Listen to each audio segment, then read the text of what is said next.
Hi, friends. It's Rebecca Stewart back with Cheering Past Challenges. Today, I'm going to be discussing 10 truths that every caregiver needs to know. Did you know 75% of all caregivers are women over the age of 45? And of that group, 25% are taking care of an elderly parent and their children at the same time, which is also known as a sandwiched caregiver.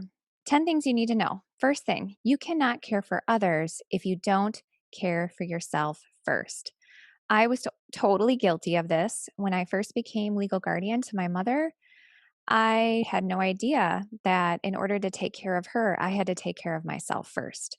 So, in the beginning of my caregiving, I was just kind of doing things by the seat of my pants, and I was really focused on her and not on myself.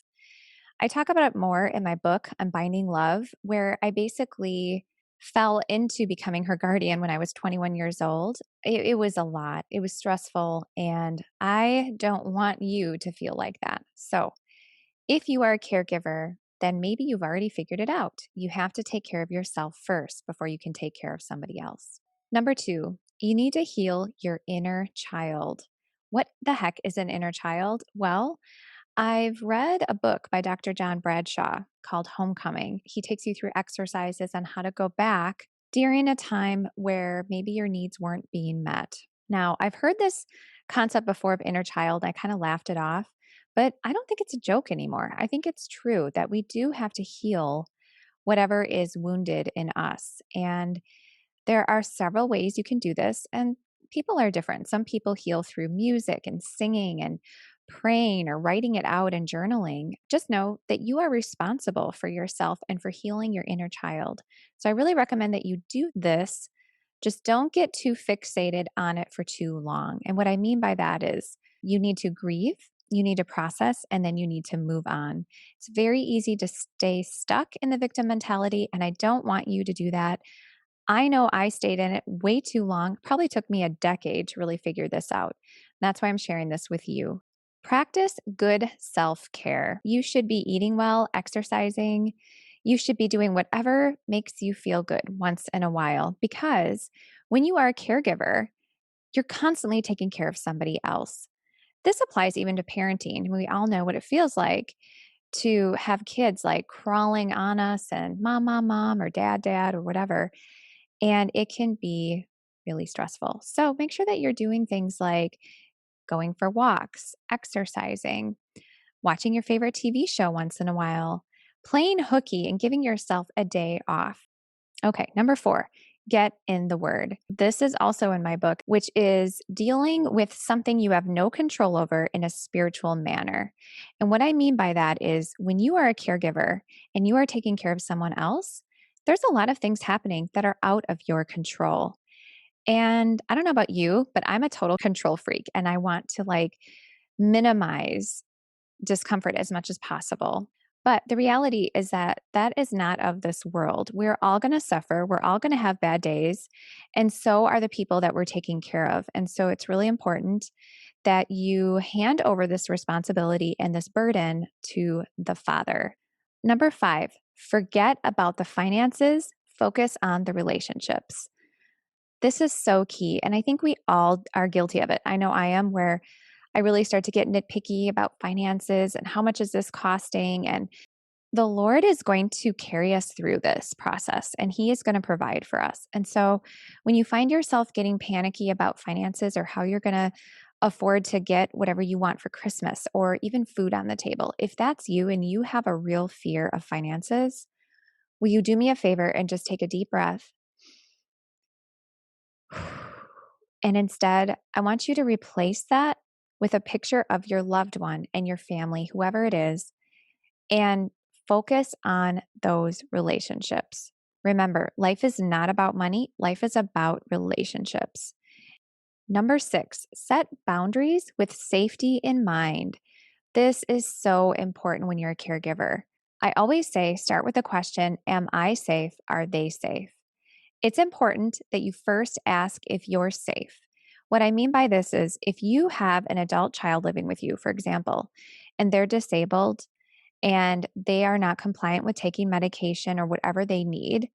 In this case, I'm speaking from my experience with schizophrenia. I see it all the time where parents are completely overwhelmed because their adult child, is busting up holes in the wall.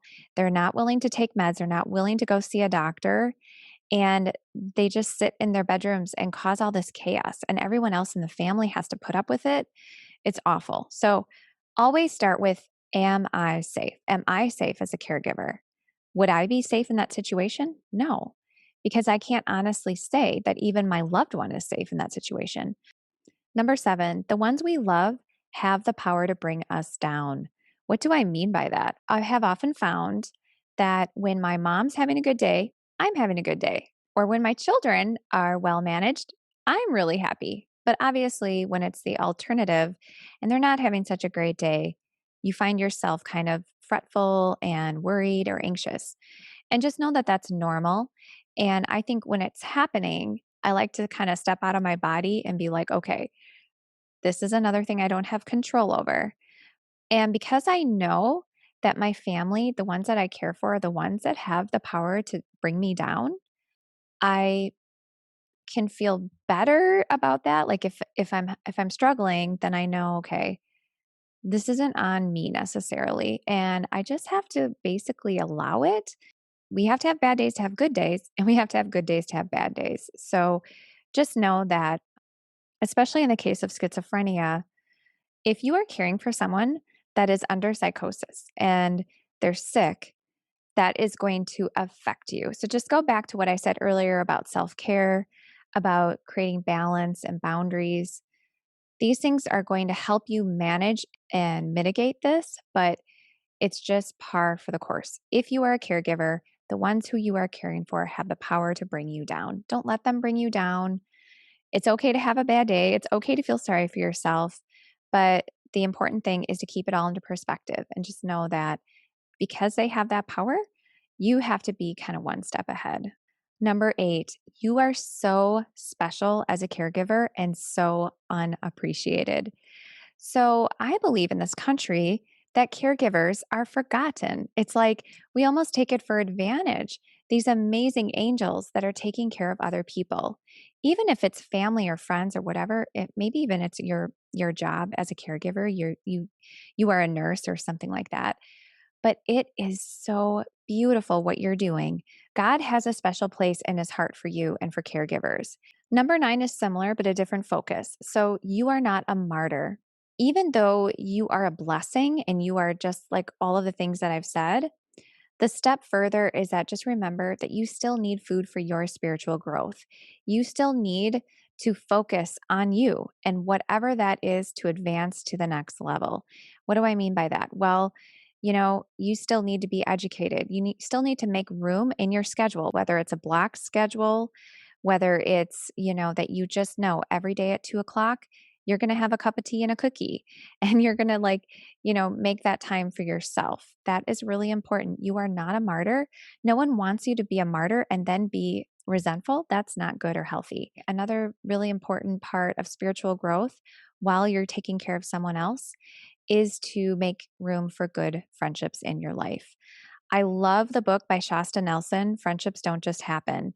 She has free materials. I'll link it below. You can check her out on her website. She's got a free downloadable printout that with questions that talk about your kind of your goals with friendships. And it's personally worked for me since I downloaded and did this a few years ago. I've met and made some amazing friendships in my life. One in particular that's like a sisterhood.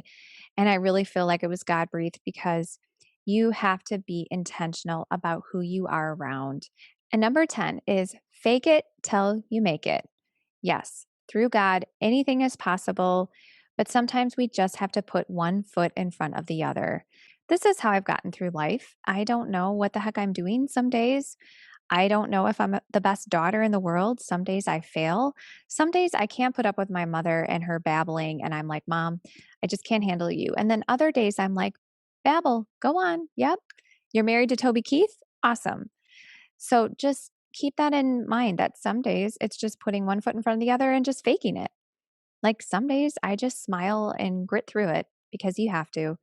So if that's you, That's totally normal to feel that way. And I think it's even a step further of faith and surrender in that you might have a less than ideal relationship right now in your life, but that you're always going to have some loose ends. And that's the thing about life. As soon as you kind of conquer one area, something else falls to crap. And that's just what happens. And so I think that it's God, He's refining us and He's challenging us and He's asking us to step into areas that we're not equipped to do, but He just does it. And I can't explain it why? But the best thing to do is just fake it till you make it. And then before you know, you'll be looking back like, okay, I made it past that. Now I'm on to this. So I hope this encouraged you and gave you hope because I am so encouraged by what you're doing. The fact that you're here and taking the time to work on yourself as a caregiver and give yourself the things that you need is showing me that you're on the road to doing and making the right choices. Thank you for tuning in. God bless and take care.